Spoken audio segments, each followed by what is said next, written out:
Okay, we're recording. Hey everyone, it's Zach or Ohio Skater here. We're gonna do another chill discussion with Mighty Elf or Michael. Good friend. I think we've become pretty good friends. Chatting on Discord and doing these discussions, and I really enjoy talking to him about this type of stuff. So yeah, we're going to talk about the news media today, specifically two different aspects of the current day news media environment. We're going to talk about bias in the media, and we're going to talk about what is known as citizen journalism.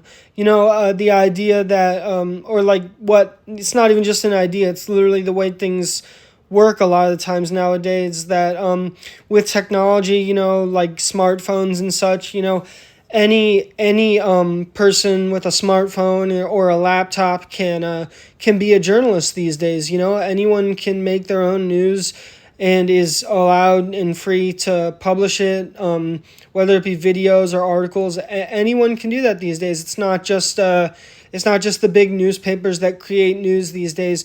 We're going to talk about that, and again, bias in the media, and we're going to talk about the pros and cons of all of this. And I guess I'll start off by saying that I have a certificate in journalism, so I studied journalism a bit when I was in college, and I had this professor who would say that it's actually not a good thing that everyone can be a journalist these days, because back in the day, journalists were supposed to be like gatekeepers of knowledge and information.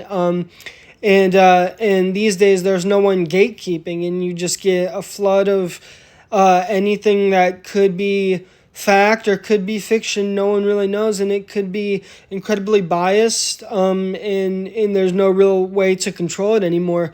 But me and Michael think that citizen journalism is actually a pretty good thing. So we can talk about the opinion that my professor had, and also the opinion that Michael and I share, and compare them. And also a big thing these days is bias in the media, and so we'll start off by talking about bias in any sort of media. Could be mainstream big media, or it could be citizen journalism. So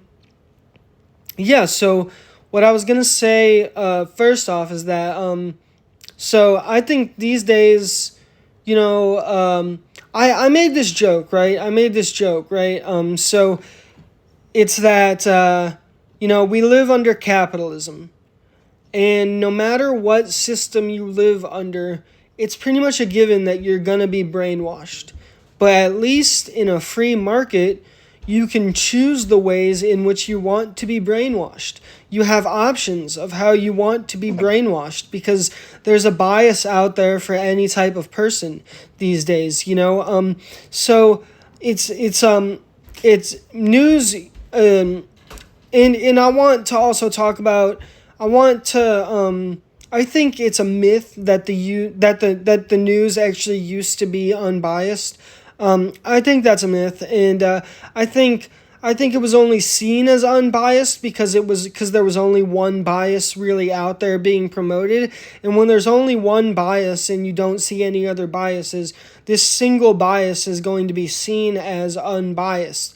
But with the development of, in the 80s, you had cable news, and they started making TV channels specifically for specific ideologies and philosophies. You have MSNBC on the left, and you have Fox News on the right.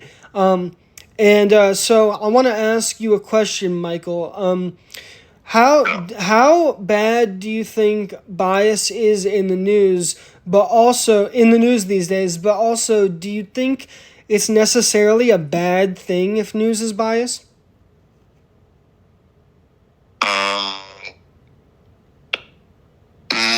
So this can go many ways, I think, but generally I dislike bias.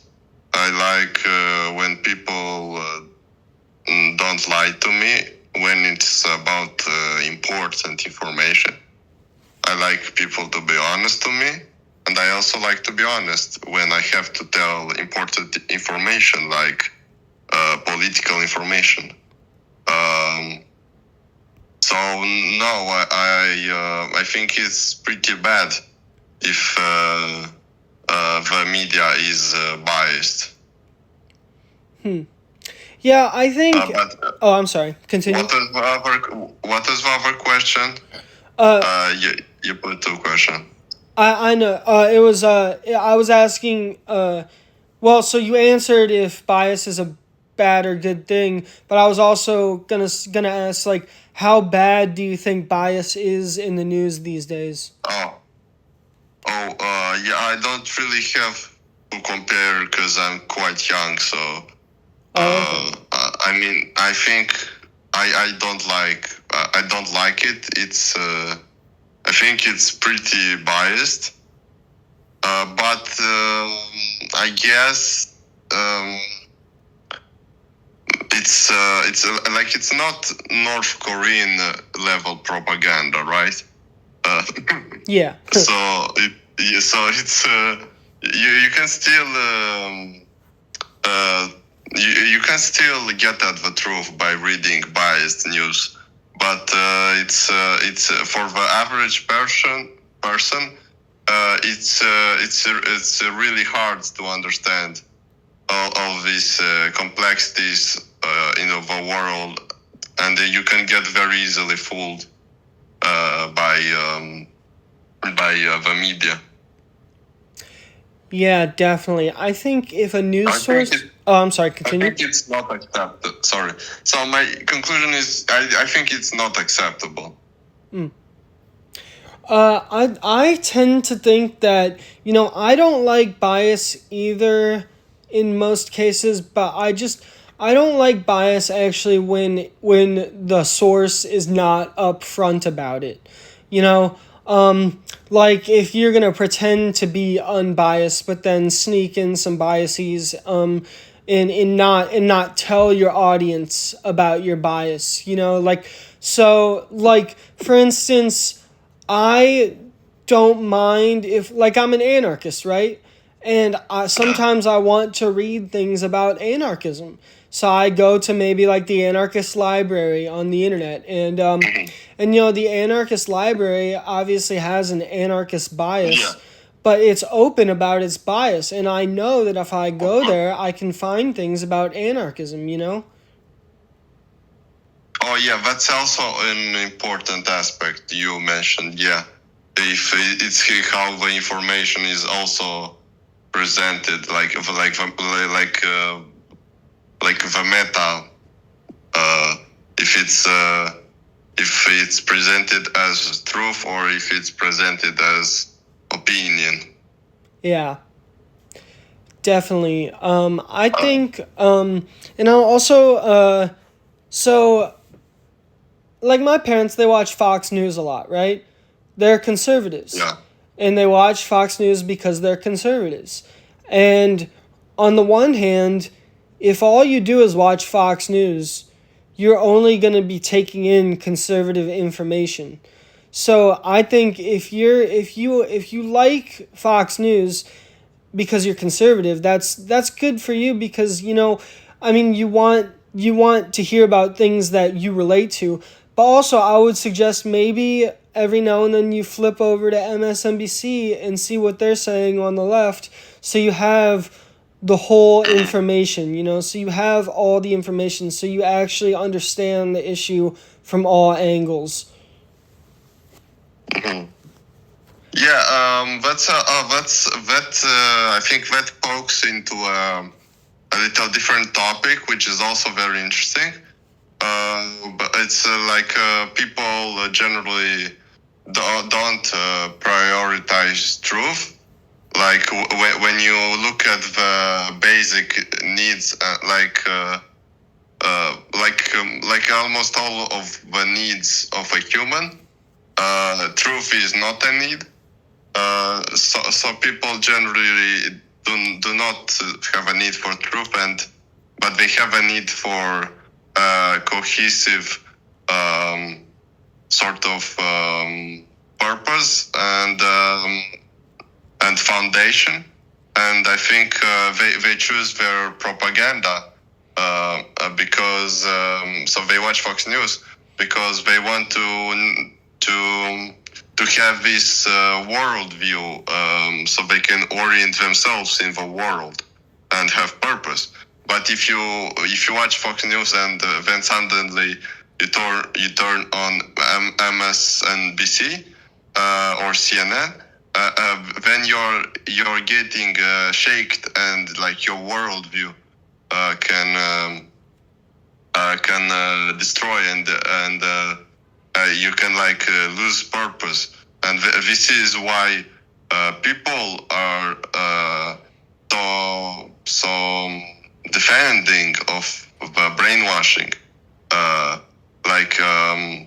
and they don't want why they don't want to say it's brainwashing, because if you say if they acknowledge it's brainwashing, then you acknowledge that you could be wrong, and that's not something that aligns with your needs as a human.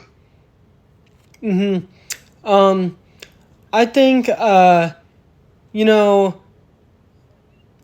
if the problem is definitely, like, I think MSNBC and Fox News, it's not like every day every time they go on the air, they say like, hey, this is liberal news, or hey, this is conservative news. But it's commonly understood by most people. But still, if you're just getting into the news and you don't know any of that, you're right. You could be easily fooled. But so my professor, what he was trying to say about bias in the news, is that he was trying to say that back in the day when all you had was like the nightly news, the 1 hour program on like ABC or something like that, and when you had like your local newspaper, like if you live in Cleveland, close to where I live, it would be the Cleveland Plain Dealer, which is now Cleveland.com. He was saying that those news sources are the more unbiased news sources, and I tend to agree with that. But yeah, also at the same time, technology, which has given us all the ability to make news ourselves, makes it so that's not the only thing that you have available to you anymore. And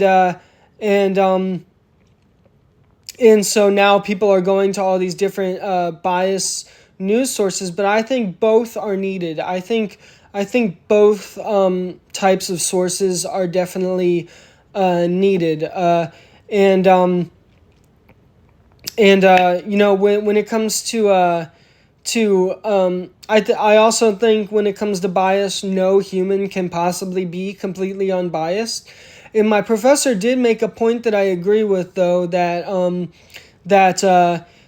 people are talking about having artificial intelligence write the news these days, and apparently that will be unbiased. But what he said is that, you still have, the organization which owns the artificial intelligence and the programmers which coded the artificial intelligence, and so artificial intelligence even I don't think will be unbiased.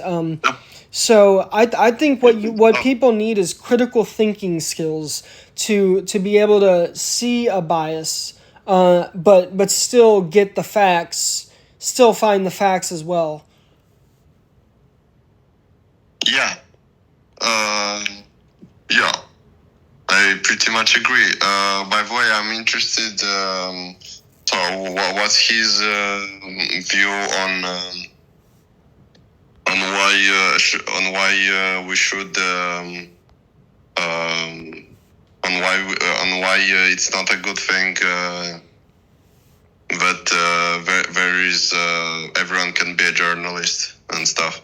Oh, well, I think his view was that citizen journalism is bad because because they aren't professionally trained in journalism most of the time, and therefore they don't know how to be unbiased. Because when you're in journalism school, being unbiased is a skill they teach you. Now, most citizen journalists out there, like anyone who's just posting on X or making YouTube videos like this, I think most of them are probably not formally educated in journalism, Of course.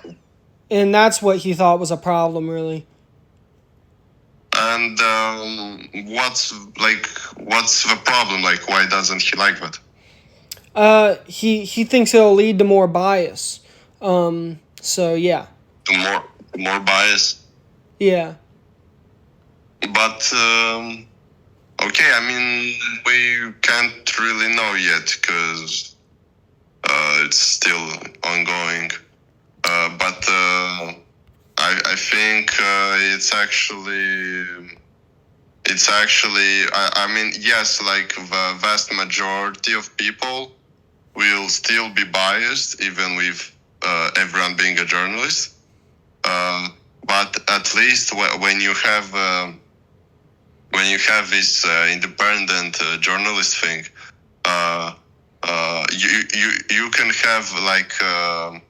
you can have a bigger percentage, even if it's still small. It will be a bigger percentage of people who will be able to understand that the truth better, because they see different opinions all the time. So I think that's good. But another thing is that when you have more citizen journalism, is you have more how is it called, scrutiny, in a way, scrutiny. Because if let's say prime example of Jeffrey Epstein case, if you still had only traditional media, then I think a lot less people would be informed about this case. But with citizen journalism, a lot more people are knowledgeable about this important case. And I generally think what he says about journalists being trained to be unbiased, I think that doesn't really matter, because that does not translate into people being more unbiased. Just because a journalist is trained to be unbiased doesn't mean he will, because these are media is a business and it has profit incentive, and it does not have truth incentive. It has profit incentive.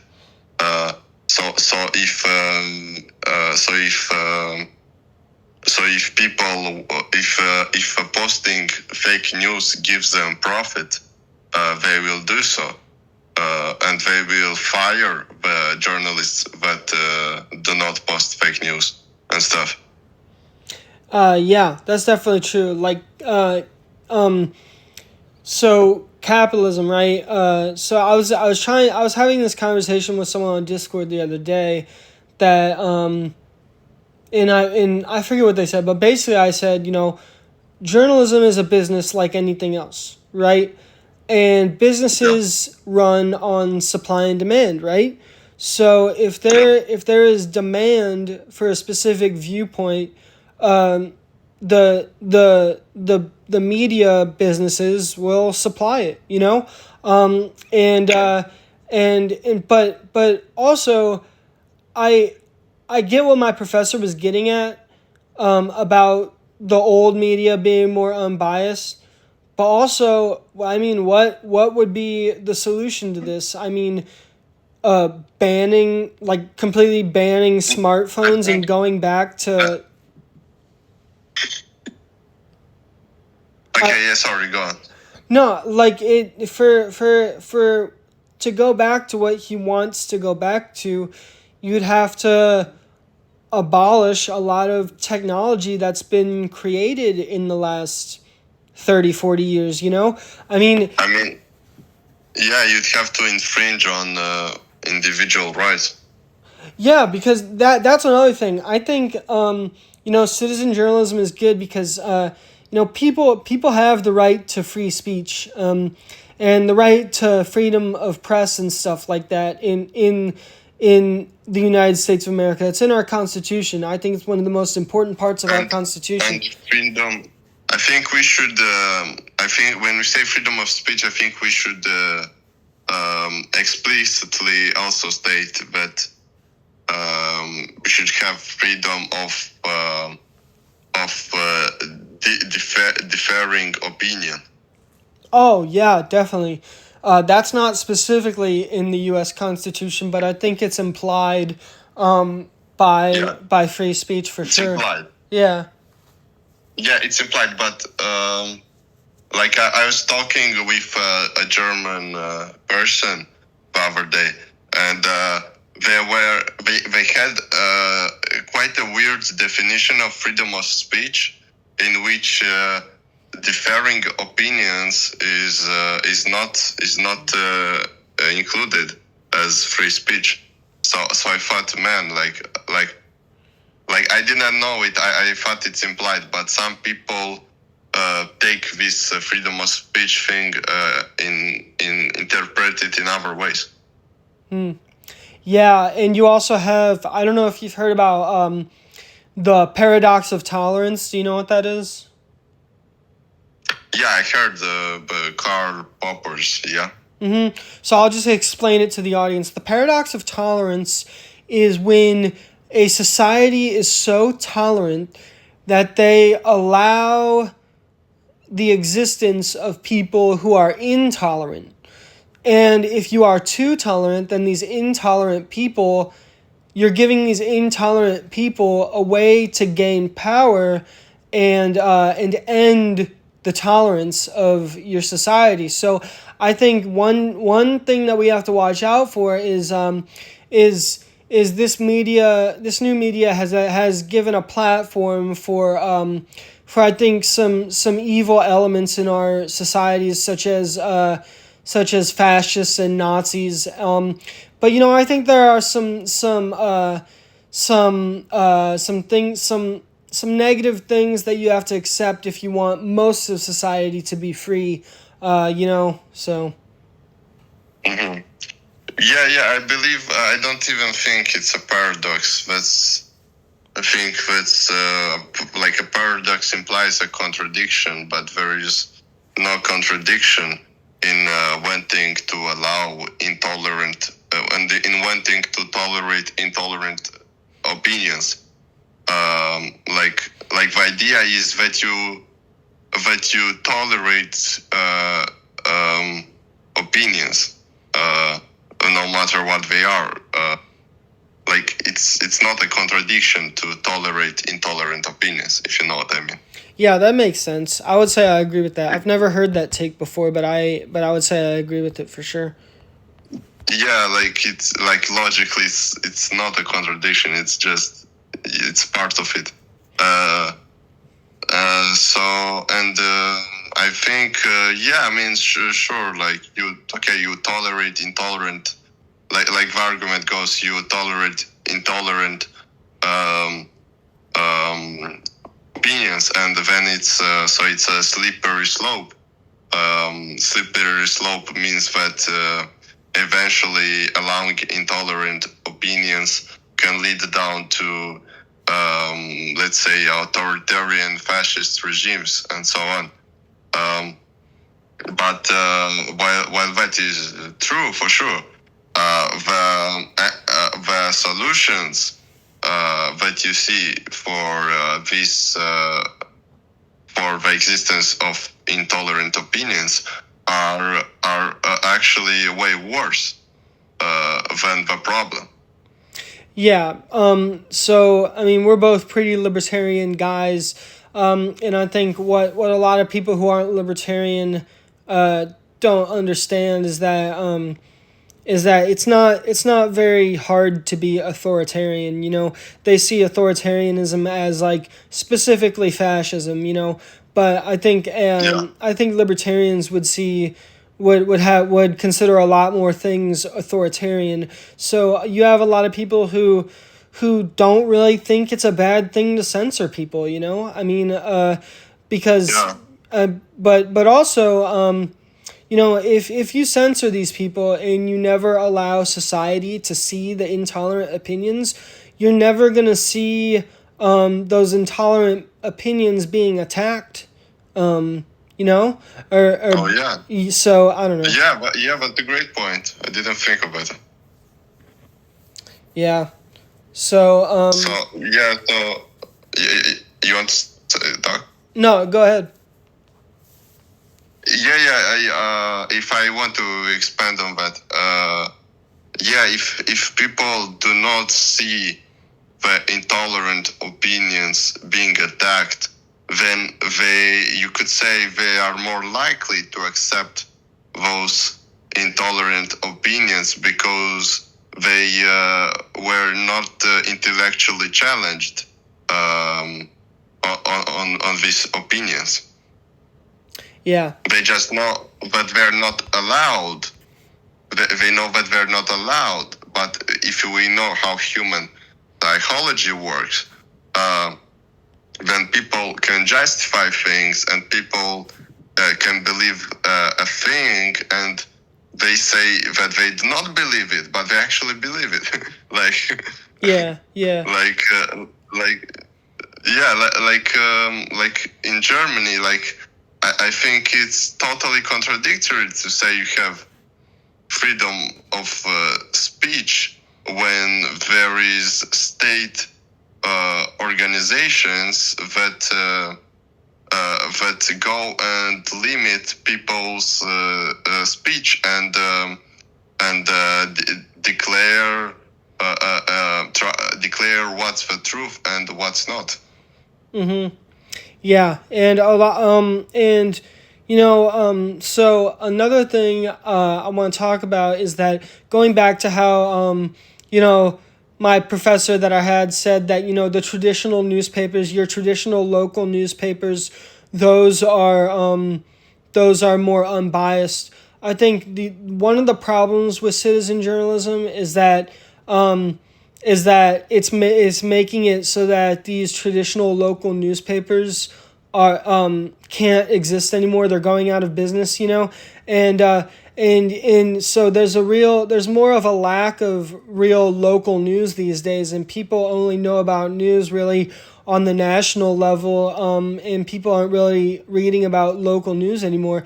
But again, the solution to this is not a very good solution. Politicians are starting to advocate for more public media, government funded media. And I don't really think that's a good thing because you could say, if the government created all news, this wouldn't be a problem. But at the same time, the government has a bias. If the government created the news, you're only getting the bias of the government, so.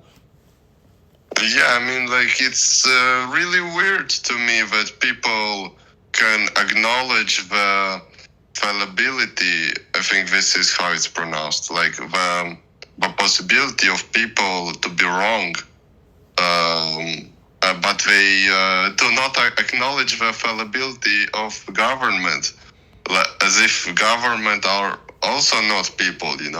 Yeah. No, that's a good point for sure. And as if not they're as if not they're also voted in by biased people and also lobbied by private interests which are biased. Mm-hmm. So the whole argument that we should make the government make sure stuff is good.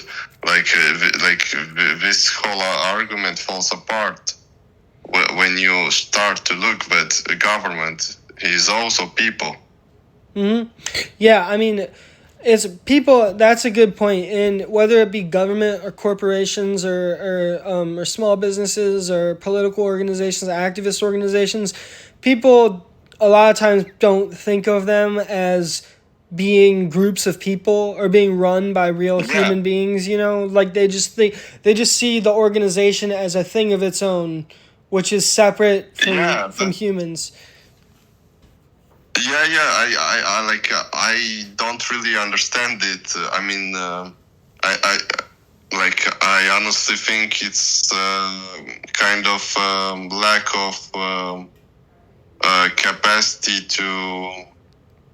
I don't know to properly abstract. Lack of Uh, critical thinking, for sure. Yeah. yeah, because governments are not corporations are not logos. They are people, Yeah. and governments are not names or like this whole thing. Institutions, that's still people, bro. Yeah. Yeah. Um, but also, I want to talk about something that we can do as an actual good solution that I think would work is start emphasizing media literacy in like maybe Yeah, school English classes or language classes, you know, whatever language. yeah, Emphasize media literacy. Teach people how to spot, teach children in the youth when they're young how to spot biases in news and teach them how to research things. You have to teach them that it's not just about the newspaper itself. It's about who owns the newspaper, and it's not just, and you shouldn't just go to one source. You should go to multiple sources when you're researching a topic. This needs to be emphasized in schools and universities much more than it is now. Do you think the way it's taught in university is since you've been to a course in journalism, I think. Yeah, yeah. Do you think it's the way it's taught there? It's pretty good. I think the way it's taught in journalism schools is pretty good, but at the same time, not everyone goes to journalism school. Like there's many other majors, you know. I So know. I know. I mean, yeah. I think if you simply, copy paste that into public, high school or better middle school, then it can help people understand differing opinions, bias, and so on. yeah, definitely. Um, What were you gonna say? there is still like a large sort of, if I can call it, problem with the fact that people generally are not very curious about this stuff. People generally are not curious about the truth as much as we'd want to. So I don't know how much of an effect media literacy would have, but it would have an effect. Yeah. Well, at least it would have an effect on the people who do care, and Oh yeah. and those people would be more likely to go on to be the ones that create news when they're older, and yeah. So How many people do you think? Like it's a general question, but let's say, how many people do you think care about truth? I would say maybe about like 20% of people. Okay, I'd say that's reasonable. Hmm. But yeah. I was just gonna start wrapping it up. We're at about like Yeah, 35 yeah, yeah. minutes. I don't want this to Yeah, be it's too been long. already So enough. if you have a closing statement, then go for it. Not really. Just I wanted to say the usual to join the server and Oh yeah, stuff. join the International Debate League server and go over to the International Debate League YouTube channel and check out that channel.